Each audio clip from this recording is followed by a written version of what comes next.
Éric Neplanche, bonjour. Bonjour. Vous êtes le fondateur et le président de Capital Croissance. Alors vous investissez dans les entreprises, les PME notamment. On va parler avec vous de ce secteur et de ces investissements dans les PME. Globalement, quand vous regardez le marché, il y a un potentiel important justement dans nos PME. Alors oui, c'est effectivement le constat de départ, puisque en France, pour quelques chiffres qui vont vite vous éclairer, il y a 160 000 PME de 10 à 250 salariés, alors qu'il y a 4 000, 4 500 ETI et 200 grands groupes. Donc voilà, c'est connu, le cœur de l'économie française, ce sont les PME. C'est une des différences d'ailleurs avec l'Allemagne, où il y a beaucoup plus de grandes entreprises.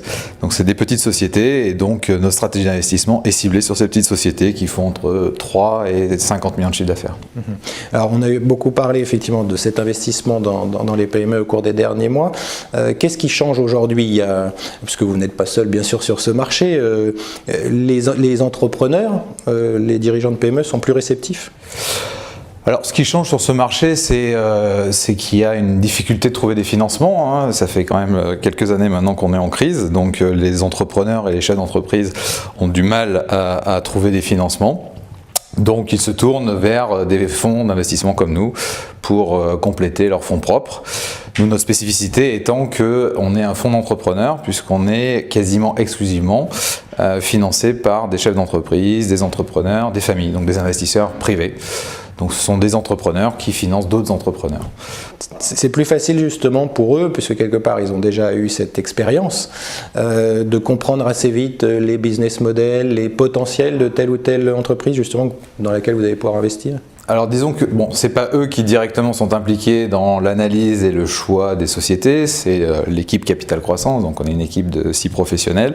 En revanche, ils sont en support de notre équipe et donc ils nous aident dans la connaissance des métiers, les réseaux, l'expertise sectorielle, la stratégie, etc. Voilà, donc ils ouvrent plus leurs compétences et leur carnet d'adresses pour nous aider à mieux analyser et à mieux aider surtout ces PME. On sait aussi qu'il y a beaucoup de sujets de transmission de PME. On ne sait pas comment ça va se passer pour un certain nombre d'entreprises justement.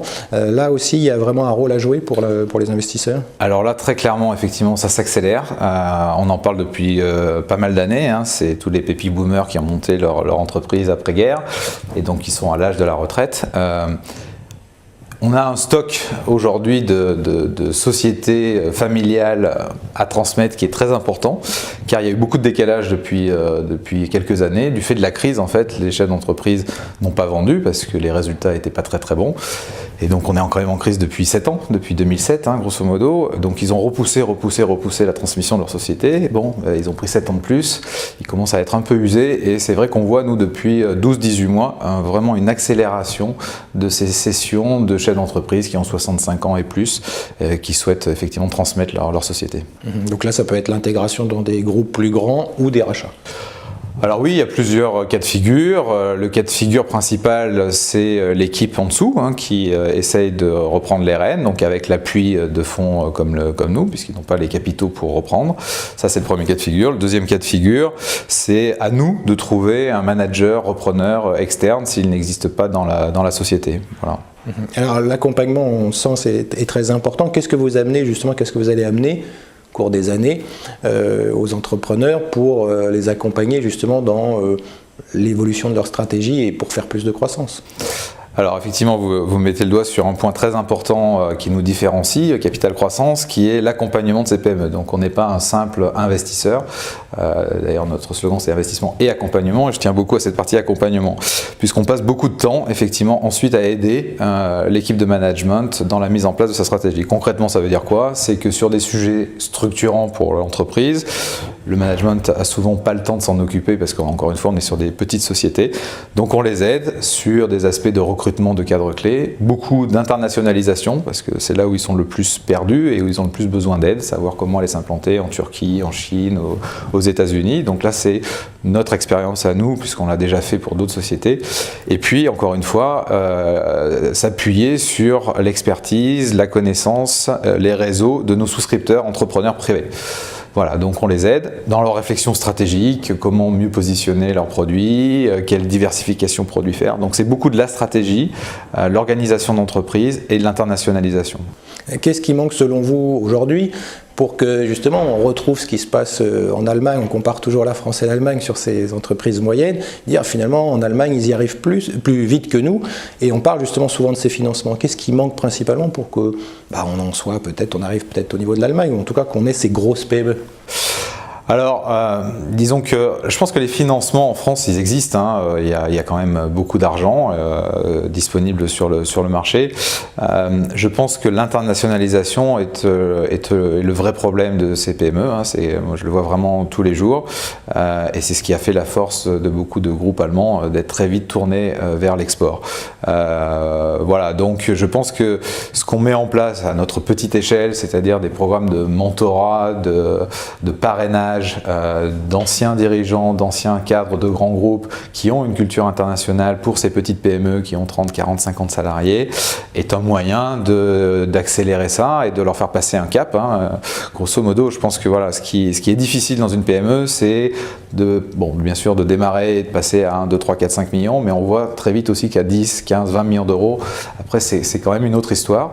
Et je pense que faire rentrer un investisseur professionnel comme nous permet à ces PME de passer un cap, de débloquer certains verrous. Ça veut dire clairement que l'entreprise qui n'y aurait pas pensé au départ sur l'international aura un handicap qui peut effectivement se récupérer, mais ça serait le conseil que vous pourriez donner à un entrepreneur aujourd'hui. C'est clairement penser à l'international au départ. Oui, ça vraiment clairement, parce que on le voit bien quand même, rester sur le marché français, ça a ses limites. On est en croissance zéro depuis pas mal d'années maintenant, donc il faut absolument tout de suite réfléchir, pas faire n'importe quoi, donc prendre son temps et se faire aider.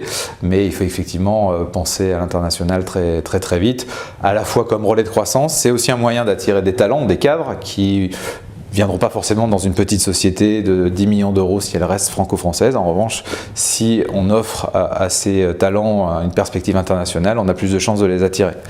Voilà. Le mot de la fin, vous pensez avoir des pépites dans le portefeuille que vous avez constitué? Alors nous, le portefeuille est en cours de constitution, j'ai créé Capital Croissance il y a 2 ans, donc on a investi dans 2 sociétés qui font une dizaine de millions d'euros de chiffre d'affaires. Je pense que c'est 2 très belles sociétés, l'une qui est dans la nutrition animale, qui fait déjà un quart, qui est leader en France, mais qui fait aussi un quart de son chiffre d'affaires à l'étranger, qui prend des parts de marché assez significatives en Europe, notamment en Angleterre, mais aussi en Chine. Donc elle peut devenir dans les 2-3 acteurs mondiaux. Aujourd'hui, elle est encore très loin des Américains, mais voilà, elle a un beau potentiel. Et la deuxième société, elle également, est leader aujourd'hui français. Ils sont dans les greffons osseux pour l'orthopédique et le dentaire. C'est une société qui est quasiment exclusivement française. Et là, c'est notre challenge et notre enjeu de la développer à l'international et d'en faire un leader mondial.